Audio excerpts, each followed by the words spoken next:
Halo semuanya, hari ini kita akan menjelaskan tentang diabetes mellitus.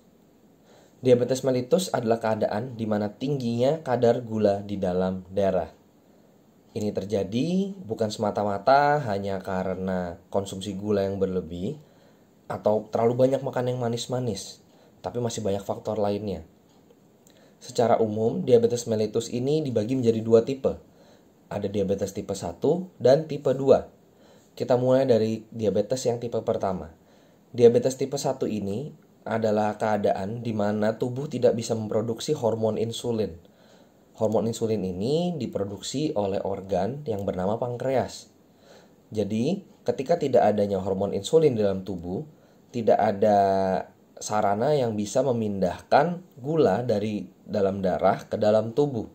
Kita analogikan insulin ini sebagai sebuah kunci. Ketika kita mau membuka pagar atau rumah, ketika tidak ada kunci, otomatis yang dari luar tidak akan bisa masuk ke dalam. Jadi, gula-gula yang ada di luar atau di dalam darah ini, ketika tidak ada insulin tidak bisa masuk ke dalam tubuh. Karena tubuhnya ini tidak memiliki kunci untuk membuka gerbang untuk masuknya gula-gula ini ke dalam tubuh. Sehingga terjadilah keadaan di mana menumpuknya gula di dalam darah, sehingga terjadilah diabetes mellitus. Ini disebabkan oleh faktor genetik. Jadi tubuhnya sendiri ini tidak bisa memproduksi hormon insulin secara cukup atau tidak ada sama sekali.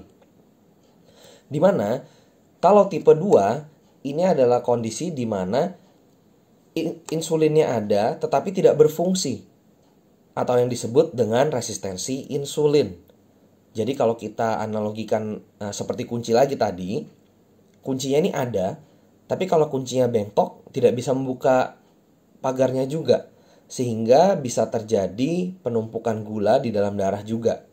Akan tetapi, keadaan ini biasanya disebabkan oleh konsumsi gula atau konsumsi makanan manis secara berkelanjutan dan berkepanjangan, gaya hidup sedenter atau yang jarang bergerak, sehingga pola hidup sangat mempengaruhi terjadinya penyakit diabetes mellitus tipe kedua. Siapa aja sih yang bisa kena diabetes ini? Seperti tadi kita bilang, diabetes dibagi menjadi dua tipe 1 dan tipe 2. Di mana diabetes sendiri itu bisa mempengaruhi anak-anak atau orang muda sampai orang dewasa. Kenapa saya bilang anak-anak? Karena di diabetes tipe 1 ini adanya kelainan genetik. Jadi anak-anak pun bisa terefek atau terkena penyakit ini. Dimana kalau tipe 2 kita kebanyakan lihat orang yang sudah berumur parubaya karena gaya hidup yang buruk selama bertahun-tahun. Jadi kebanyakan ini yang kena orang dewasa atau orang yang sudah lansia. Akan tetapi akhir-akhir ini kalau kita perhatikan banyak orang mulai umur 20, 30, 40 sudah mulai terkena penyakit diabetes mellitus karena gaya hidup yang buruk. Untuk gejala diabetes tipe 1 dan tipe 2 tidak ada perbedaan sama sekali. Akan tetapi ada 3 gejala yang sangat khas dalam perjalanan penyakit diabetes mellitus. Yang pertama adalah mudah lapar atau kita sebut dengan polifagi. Yang kedua adalah mudah haus atau kita sebut dengan polidipsi. Dan yang ketiga adalah sering kencing atau kita sebut juga dengan poliuri. Tetapi dari ketiga gejala ini ada satu gejala tambahan lagi yang sangat khas, yaitu penurunan berat badan. Aneh bukan? Dimana kita keadaannya banyak minum, banyak makan, tapi berat badan masih turun.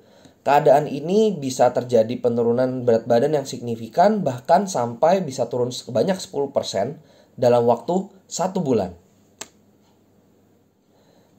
Secara umum, cara pengecek gula darah ini ada macam-macam. Biasa diperiksa gula darah puasa atau gula darah acak. Akan tetapi pemeriksaan gula darah acak ini sedikit kurang bagus karena sangat bervariatif hasilnya, tergantung apa yang kita makan beberapa jam atau beberapa saat sebelumnya. Biasanya dicek gula darah puasa itu dengan syarat puasa kurang lebih 8 sampai 10 jam sebelumnya. Akan tetapi banyak juga pasien-pasien yang mengetahui atau tahu mau cek gula darah puasa, lalu beberapa hari sebelumnya mulai diet, mulai menyesuaikan makanan yang dimakan, mulai menyesuaikan pola hidupnya, sehingga kadang hasilnya juga agak variatif. Akan tetapi Ada satu pemeriksaan khusus yang lebih komprehensif untuk penyakit diabetes mellitus ini, yaitu HbA1c, di mana pemeriksaan ini bisa melihat kadar gula darah kita atau rata-rata gula darah kita sampai 3 bulan ke belakang. Untuk terapinya, ada obat-obatan oral atau obat antidiabetik dan bisa juga dibantu dengan insulin yang bentuknya seperti pen yang nanti akan disuntikan ke dalam tubuh kita. Jadi, untuk obat oralnya sendiri atau obat minum, ini dibagi menjadi banyak jenis dengan mekanisme yang berbeda-beda. Saya tidak akan masuk ke detailnya, saya akan menjelaskan secara singkat saja. Dan juga ada obat insulin, yaitu insulin yang disuntikan langsung ke dalam tubuh. Itu nanti bentuknya seperti pena dengan ujung tajam, dengan ada jarumnya, itu nanti akan ditempelkan melalui kulit. Nanti disuntikan, itu nanti akan membantu untuk menurunkan kadar gula darah. Tapi lebih baik lagi jika obat-obatan ini dibantu dengan perubahan gaya hidup, sehingga nantinya bisa menurunkan atau mengontrol kadar gula di dalam darah tanpa harus bergantung kepada obat-obatan. Karena dari tubuhnya sendiri juga sudah mengatur atau menyesuaikan sedemikian rupa dengan gaya hidup yang sehat untuk resistensinya ini menjadi sensitif kembali. Ada penelitian yang menyatakan di mana aktivitas fisik atau menjadi physically active atau bahkan angkat beban atau weightlifting itu bisa membantu untuk meningkatkan sensitivitas insulin itu sendiri. Jadi perubahan gaya hidup menurut saya itu adalah salah satu cara untuk menangani diabetes mellitus yang paling efektif dan tanpa efek samping.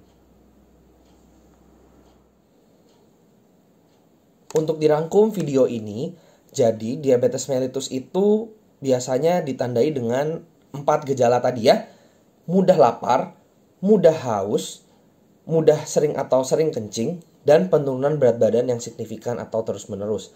Jadi kalau ada teman-teman atau keluarga yang sekiranya dilihat memiliki gejala-gejala tersebut, apalagi kalau dilihat ada faktor resiko seperti obesitas, memiliki gaya hidup yang sedenter, suka makan-makan atau minum-minuman yang manis, lalu tiba-tiba mengalami penurunan berat badan, itu boleh sekali disarankan untuk melakukan pemeriksaan gula darah atau pemeriksaan ke dokter untuk dilihat apakah sudah terkena diabetes dan membutuhkan obat.